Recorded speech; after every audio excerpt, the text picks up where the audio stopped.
between Royal Never Give Up, representing the LPL, and PSG Talent, representing the PCS. Maple headlining the crew, you gotta say. I absolutely loved his Silas over in the previous game. Got Doggo ahead, got some solo kills onto Gnar. This man has been around for so long and yet has never won an international best of 5, nor have his teammates, and it would be the first for the PCS, somewhat formerly known as the LMS. See if they can do it here. RNG on their way to their second MSI trophy, if they can make this one happen. I'm also surprised to see RNG keep their bans the same from game 1. I mean, sure, they did win that game, right? But it was a very hard-fought victory in the end. And overall, it's just going to pan out the same as it did in game 1. They're going to even go back to that Lee Sin. We know Xiao was exceptional on it. He's had a lot of great playmaking throughout this whole tournament. And I expect PSG to just rinse and repeat once again. We see the Udyr coming out, and I wouldn't be surprised to see either Kai'Sa or, you know, maybe even ignore the Kai'Sa, actually. After the last performance that Doggo put on Tristana. I want to see Udyr Morg.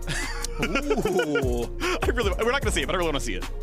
You know, or, yeah, you go Udyr. If only there was a way to take Udyr, Morg, and Rumble, right? And then you go Rumble, Soul Lane, Udyr jungle, and then Morgana bot. So then you really choke out that pool. But we're going to see the Tristana come in. Again, the AD was highlighting it. Ender was saying, this looks like Doggo's best champion. He is absolutely insane when he finds an advantage on it.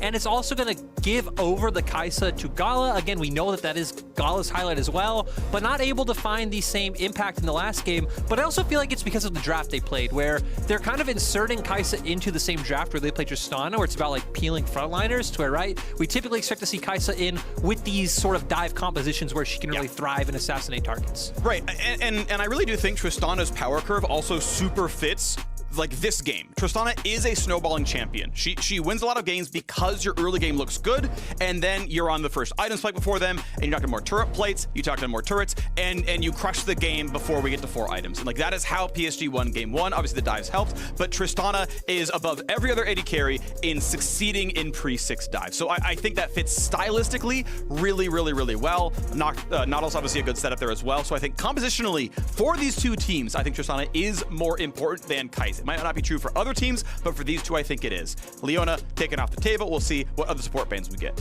Yeah, last time around, we did also see the Rel ban come out from PSG, so maybe something like that can always be taken away if you are afraid of this sort of like dive composition. It is a champion that Ming is competent on. If not, we're once again falling down the pool. I don't know if I would expect to see Ming go back to the Braum for a 3rd time, when again, we've kind of established that you do have this Kai'Sa. It is a bit of a different play pattern. Maybe see something like the Alistar if the Rel gets banned out, or vice versa.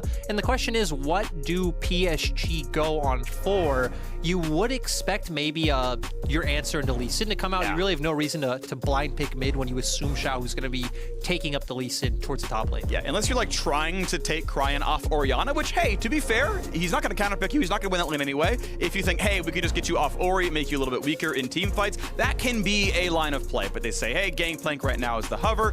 Just farm safely up in top side. I'm curious if it's a spicy counterpick. We'll wait to see.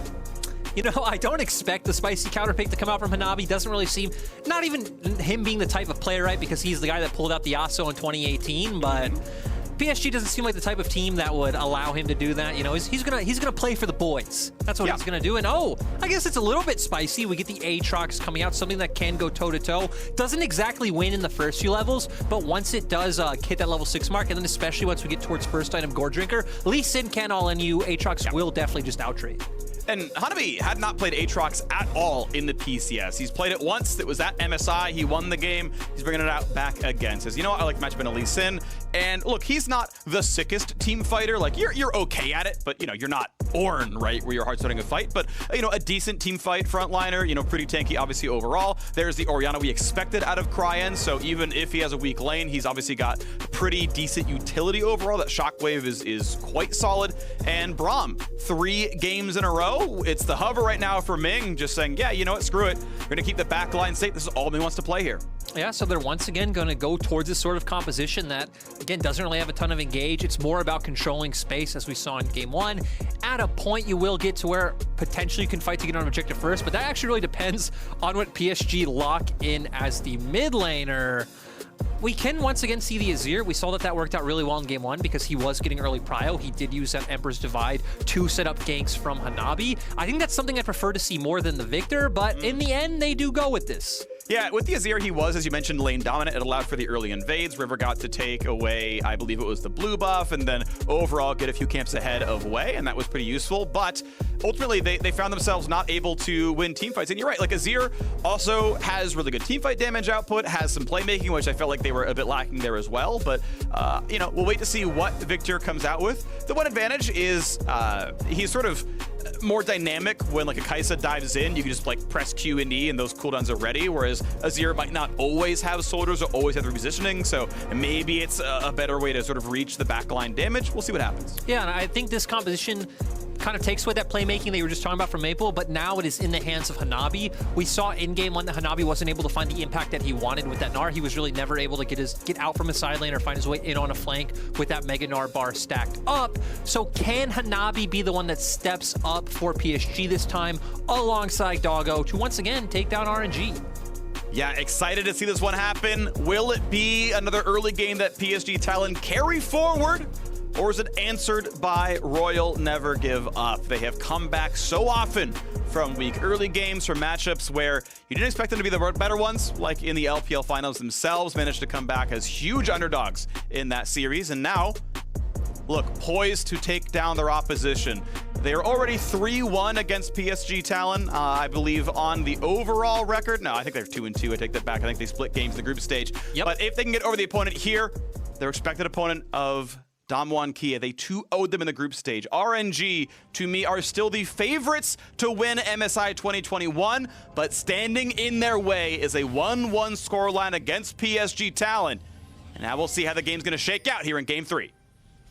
And it makes me wonder if RNG keeps going back to this Braum pick because of how volatile the bot lane matchup was the last two times these two teams met in the Rumble stage, right? Because as we've been talking about in both games, that, you know, as Braum, you really can't find the all-in to kill the enemy support, but they really can't find the all-in to kill you. You kind of nullify it. Bot lane is pretty much a non-factor unless we can see dives come out like we did in the last game. But, you know, again, just kind of projecting towards the future, let's assume or say that this doesn't work for RNG again. Like, how much can you change your draft from what you've prepared now, right? Because it seems like RNG very much believe that this is the strategy to beating PSG Talon if they've now done it 3 times in a row. I think, honestly, a lot of it is getting Udyr off the table. Like, Udyr is the best early game jungler in the metagame. Now, maybe there's undiscovered early game junglers that you should be playing and haven't thought of. Again, I think actually Olaf has been good and Wei has played it, but that's the kind of thing where River's like, he's going to run at you with bear stance and it is going to be a stun. There is no counterplay but flashing, and Udyr can just try again later. Late invade coming in now, 3v3 down there towards the red buff. Trinket Ward will be spotted and killed. And Ming, seen walking in there. Trinket Ward comes down, but it's gotten rid of it. Now a flash backwards to stay safe, but this could be all they need. Braum is so good at level 1. Gala finds the stun, gets the pop and the plasma, but Kaiwing's Q's back up soon. Great sidestep, and now if he can just Q to the wall, he's still gonna die. First blood comes across. The late invade is turned around. Really nice play coming out from RNG. Honestly, I'm surprised that PSG went for that one because, you know, unless Wei would just arbitrarily rank his W without, you know, assuming this could happen, you could always rank your Q. You already hit on Braum level 1 being one of the strongest in the game. Yeah. And then it's just so easy to turn. It's so easy for RNG's comp to turn a level 1 play like that around, but yeah, PSG went for the gamble and it did not pay off. Okay, well, it's going to be a setback here for River. I believe he started Phoenix, or Tiger, I should say. Didn't go bear stance for the level 1 play. That would have been really catastrophic because that's 0 damage out of a spell. And ultimately, look, at least both junglers are at 2 camps done, starting up on their 3rd in a moment, both doing wolves. So River isn't terribly far behind farm-wise. Maybe that'll work out, but obviously you love the first blood. You know the first recall for Gala is going to be beautiful. I also feel like it's another win for RNG in the fact that, you know, you traded Flash's Morgana for Udyr, because Udyr definitely going to be more reliant on that Flash to find this all in, but RNG might be overextended. Ignite, rocket jump, exhaust traded, but Ming, he is flashless now as... Well, sorry, it's Gala who's flashless. He's on the wrong side of this one. I looked at the scoreboard wrong. They're going to find the kill. Wait, he's just running away. You got to be kidding. How do they not have the damage? Oh, RNG already 2-0 in this game. Yeah, and, you know, they even bring down Xiaohu just in case. I think luckily for Xiaohu, he even pushed in his wave top. So RNG not losing out on anything to make this play. They can even keep it going. Well, they're going to try. It's going to be the Q landing. Xiaohu gets River, and it's the jump away. Yeah, nice play from RNG. You know, it's really good they found that kill. Sure, they pushed in the wave top, so they wouldn't have lost anything for this play if Xiaohu went back. Wait, Freak, are they going to keep going? No, he's going to land the Q. He's going to anchor away. They're going for the fights, attacking. One more auto. He can't get in range. And now it's time for even more TP flanks. 3-0 in kills to start out. Gets the Q3. Gets the Victor damage. 2 answered. Make it a third. PSG Talon are right back in the game. And I'm not sure what's going on, but it was kind of a bait from PSG in a way where they stick around. They still have their double TP up, so it makes RNG think, hey, if they're just going to stick around, why don't we also just stick around? Sadly, they are overextended. They are all about half HP, so PSG does bring in those 2 TPs. Cryan had no mana, that's why he didn't follow in as well. And honestly, I don't think he could have salvaged the situation regardless with how low the other members of RNG were. And somehow we went from like a pretty nice RNG advantage to completely even in this game.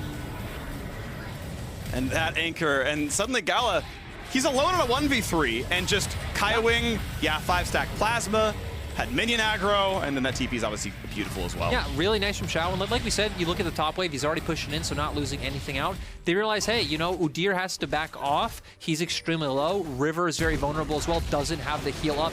Hits the Sonic Wave, which is really nice to see. Does save the rocket jump, and Doggo still has his flash as well, so I don't feel like he's feeling too much threat. RNG trying to stick around to at least push out this wave.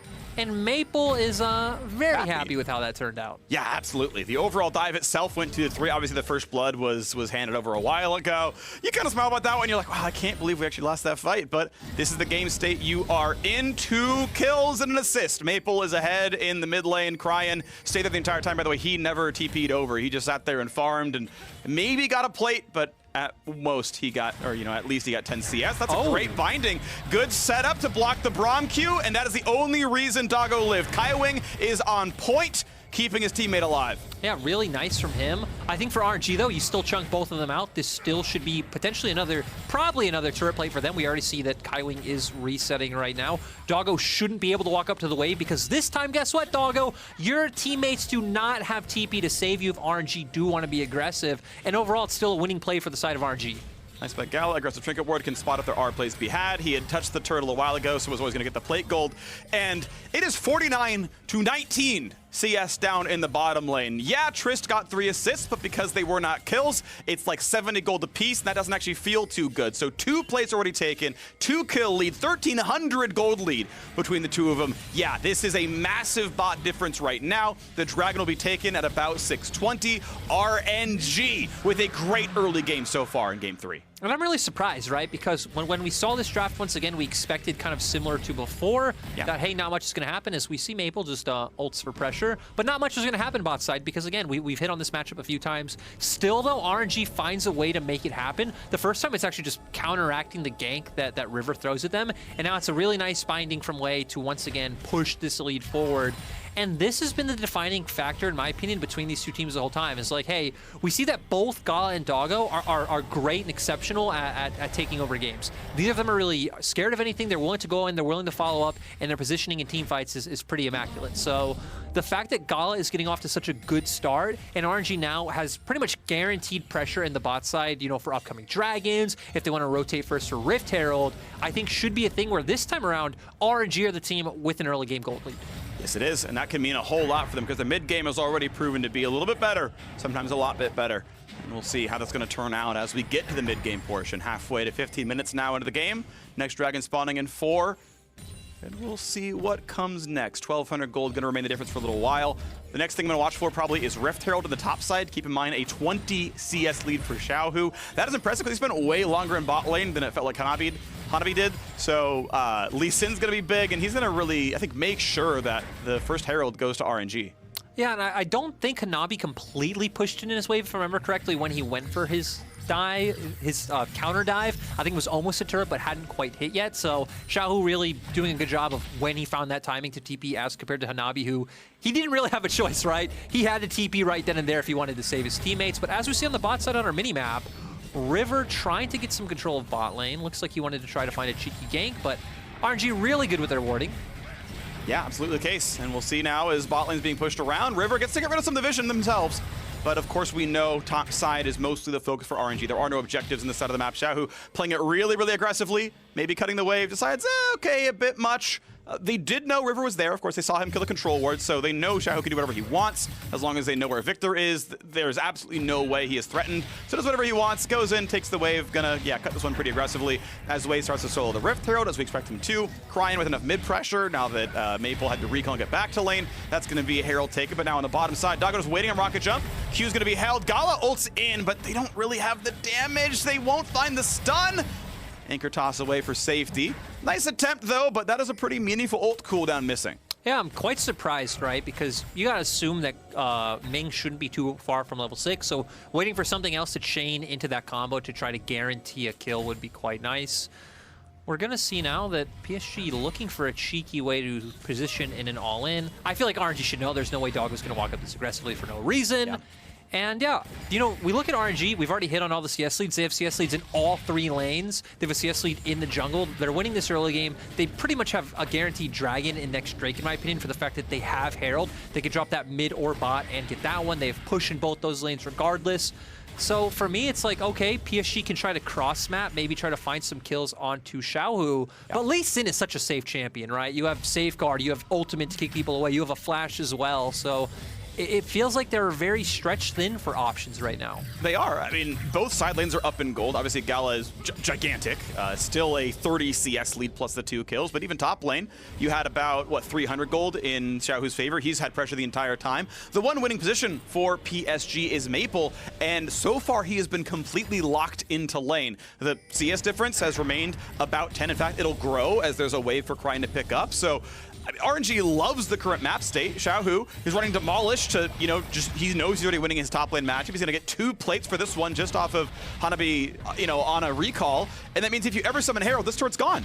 Yeah, and the thing is, it seems like Hanabi feels like he needs to keep his TP just in case any shenanigans break out in the bot lane, and he knows he needs to be there. So not even being selfish with that one and playing for his own lane state. The thing that's scary about that, though, is that it might let Xiaohu get so far ahead in this matchup. We were talking about earlier that once Score Drinkers come out, actually Aatrox is completely fine into Lee Sin and should be able to find pressure. In this case, Xiaohu might get an item advantage. It might be more side lane pressure for the side of RNG that then in mid game, they're not only winning in all lanes, they not only have great team fighting, but they now have a side lane avenue they can play out as well. And then they just have too many cards in their hand. They have too many options. Yeah. Well, Kraken Slayer comes around, so Gala is ready and power spiked. Now, he is coming out of the base, so he's not there right away, but timing looks similar to Doggo, who's just on Noon Quiver Pickaxe. That is obviously a very big difference down in that bottom lane. And the second Dragon's coming up, and RNG already in position for it. Xiaohu has his teleport. Hanabi walking downwards. Who he pushing the wave and is walking to help try to control this one. And PSG, they've got wards, they've got scuttle control, but can the team fight an 1,800 gold difference? I'm not sure. It looks like, RNG are going to contest.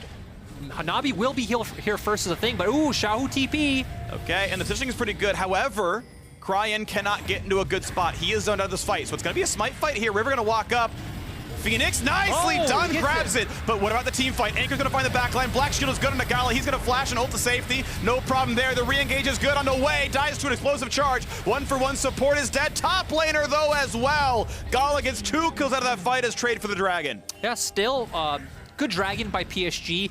Xiaohu was trying to get in there. He hit a Sonic Wave onto River, but it was too late. He probably did want to go for that kick onto the Udyr to guarantee that smite. Still, when we got to the actual fight, Wave found an amazing Soul Shackles that I think was on every member of PSG, forcing them in 2 different directions, allowing for RNG to come out with the kill lead. And Doggo might not be safe here, buddy. Yeah, I guess with explosive charge, Buster shot, his flash, he felt safe enough. Xiaohu, I think, had the same read, like, hey, is he a flash? Yeah, okay, maybe I'll wait. Maybe we don't go for it here, but they are going to kind of share lanes. This is not ideal. One of you needs to recall, and he's going to do so now. Top lane was in a fine spot, so you're not in an absurdly fast rush. PSG, though, tying the Drake score, but okay, here we go. Herald summon. Still, gold difference, 2,000 and change. Herald summon in mid is going to grow that one another 300. Big damage. It still will not kill Shelly. And River, in fact, is going to run for safety. Barely stays alive. Thankfully for him, Shockwave was on cooldown. Withstands all the stuns. Yeah, that was really close. Now, I think for the side of RNG, you can start transitioning your vision line to top for the next Herald. we're going to see a replay of this Dragon. Sadly, Crying did get zoned off, like you mentioned, and you can see Xiaohu, what do you want to do? Sonic Wave in onto the Udyr, kick him away, but was just a bit too late. But look at that Soul Shackles from Wei. They get on top of everyone. PSG have to channel into 2 different directions, which allows for RNG to pick up those 2 kills. Yeah. Sadly, that Wei did have to go down in the end as well. But guess what, buddy? You got a 4-1 Kai'Sa on your team. I don't think you're down bad. No, you're looking pretty good here still on RNG. You don't mind too much the fact that the Dragon's only been tied up because your team funding's going to look good. Your overall shot calling macro going to look good as well. Credit to Ming, that Braum is giving a lot of stuns in any of these sort of longer team fights. There's, you know, practically no cooldown, just auto-attack someone, Q someone else. They're all going to get stunned up over time. You know, plenty of good auto-attackers here, so that's been really effective in locking down champions like the Aatrox, where Hanabi doesn't have that much burst. Unless you're really fed and you find a flash Q3, you're going to play a longer team fight, and Ming's going to guarantee your stun during that. Well, that's a great point, actually, because this is a bit of a reason why we saw Braum a little bit early on in Spring Split, because Braum is so good against, like, melee brawlers that want to act as either an engage or a flank, right? Really good against Udyr, the Aatrox, the Nautilus. When champions like Renekton or meta, he does phenomenally against them. You hit them once, you tag the other ones, and your AD carry just goes to town. They can never reach your backline. And it's also, I'd say, a bit surprising that we haven't seen more Braum this tournament and more Braum in the meta. But I do know pro players typically hate to kind of give up lane pressure. Braum duty, yeah. They're not a big fan of that, but still, we are seeing the strength of this pick in team fights. Yes, indeed. And realistically, you don't always have good engage tools out of your other roles, right? Like Lee Sin, that is difficult to engage with. Morgana, that binding is actually very dodgeable in pro play. Like RNG do not have the best team fight setup. Like that is a tax you pay when you pick up Braum. But if you've always got the vision, if you've always got lane priority, wards are your engage. They're going into you, and RNG, more often than not, that tends to be really working out well for him. So this is the comp they've gone with. Again, 3 Braum games in a row. Really not in the meta right now, but hey, right now they're making it work. And we'll see if they can keep making it work as they hit a 3,000 gold lead at 15 minutes. Yeah, and we're going to see them play around the top half of the map. I think PSG had a good read of trying to punish the mid lane. River, though, they're trying to posture for something. PSG technically do have more members rotating on this side of the map. Xiaohu doesn't have TP, so if PSG can find an engage, is Crying just going to clear the wave with that ultimate? Yeah, it keeps the turret alive. I think that's pretty reasonable. Honestly, Victor plus Trist is good damage. That is a great binding. A kick, a Q is gonna land. It's a 2 for 0. Make it a third, and River, he's gonna dry up as well. 4 for 0. Xiaohu heard me saying Lee Sin can't engage. He sure can. Wei's skill shots are so on point with this Morgana today. Yeah. I love Xiaohu following up as well. We know that that's what Xiaohu does. Xiaohu is so fearless finding these plays. And guess what, for RNG as well, they even still have the Rift Herald for, you know, any upcoming plays. Dragon's up in 30 seconds. They already have about a 7K gold lead at 16 minutes. This game feels a little bit close to done and dusted. This one is a clap. This is exciting. Obviously, the late invade at level 1 was a bit rough. Yeah, this binding is sick for sure, and then the Lee Sin follow-up's also great. Yeah, just really nice. Again, the skill shots are on point today. The mechanics are there. We even see the Kai'Sa W falling up as well to lay down some more damage. He's able to get involved in the fold, and then the Soul Shackles comes out. Wei's just been doing such a good job of finding his way into these fights and really having a massive influence, even if it puts himself in harm's way. He realized, like, hey, I'm not the main carrier of this team. The other members can find a way to influence if they get kills. And again, now we're up to a 5-1 Kai'Sa. It's just slowly and slowly ramping up. It was beautiful. Really, really beautiful. Xiaohu kicked in the Tristana, landed the Q on Victor, so after getting buster shot, he's like, I'm just going right back in, no problem at all. Executes came across. Yeah, obviously, Gala also over the top, already on 2 items. Phantom Dancer, extra longsword, Kraken Slayer, ready to go. 2 evolves, he's huge. This is gonna feel real comfortable. Third Dragon is alive, not immediately rushed down, away starting it now. Xiaohu takes down top lane, outer turret. Crying gonna grab the wave in the bottom lane. And hey, Rift Herald, when it gets summoned, probably kills a tier 2 turret somewhere. Yeah, and now PSG are in that position that all teams that are this far behind are in, of like, hey, we have 2 options. We can either try to Hail Mary somewhere on the map. We're going to send 5 members somewhere where, you know, maybe there's 3 or 4. We're going to try and win out the fight. If we don't, game's pretty much over, but the game would already be over anyway. Your second option, because you do have decent scaling, right? You have the Victor and the Tristana. You can just try to put down defensive vision and just give up as much as you can, wait for that soul point, and then hope you can take a fight then. But I think RNG have shown that they're too smart a team to let something like that happen. Yeah, playing it very safe by the numbers. Nice try on the Morgana binding. Wouldn't have gone for the kill most likely, but still decent damage, obviously useful. All right, and as the backdoor bonus finally turns back on, they stop tanking the turret, wait for the next wave, and there we go. Bot lane tier 2 taken down. Right, reserved, smart about the play, reinforce as much as you need. Keep Xiaohu on the side to keep the farm up. 161 CS, not bad there. And we wait for the next big play. Baron up in a minute and a half, still a while to go for the next Dragon, and even longer for Dragon Soul, so not likely to be a game decider, but RNG just getting the base downtime. And again, 30 seconds left on Rift Herald Summon. Yeah, and for PSG, they don't even have a turret yet. They really don't have any way of cross-mapping, right? Because RNG are so much stronger than you at this point. If you do try to cross-map, you will definitely lose more on your side of the map than you are able to get on the opposite side.